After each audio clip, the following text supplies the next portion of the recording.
કે નડિયાદનો રહેવાવાળો એક જસીમ શાહનવાજ અંસારી નામનો માણસ છે.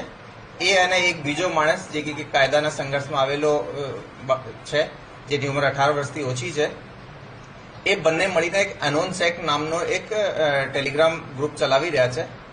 આ ગ્રુપ પર એ લોકોએ જે ઇન્ડિયન વેબસાઇટ્સને આ લોકો હેક કરે છે, આ બાબતની માહિતી જે છે વિથ સ્ક્રીનશોટ વિથ પુરાવા આ લોકો એક ગ્રુપમાં નાખી રહ્યા છે. અને સાથે સાથે દેશ વિરુદ્ધના જે ઘણા બધા કમેન્ટ છે એ પણ આ વેબસાઇટ ટેલિગ્રામ ચેનલ ઉપર એ લોકો કરી રહ્યા છે. ઓપરેશન સિંદૂર સમયે પણ આ લોકોની એક્ટિવિટી વધી ગઈ હતી.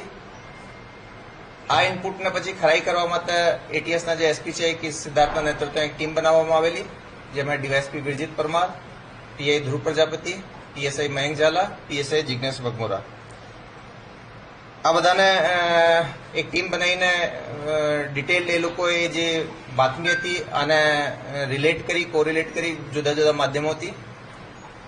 આ જે બંને માણસો શકમંદ હતા, આના જે ટેલિફોન્સ હતા, મોબાઈલ્સ હતા, એની પણ ચકાસણી કરવામાં આવેલી. મોબાઈલને એફએસએલમાં મોકલવામાં આવેલો અને પછી એફએસએલથી એની રિપોર્ટ પણ આવી.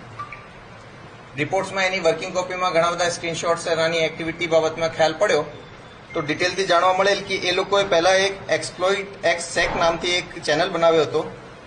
એના બેકઅપ ચેનલ માટે એ લોકો એલાઇટ એક્સપ્લોઇટ બનાવ્યો હતો અને પછી આનું નામ બદલીને અનોન્સેક રાખેલો હતો.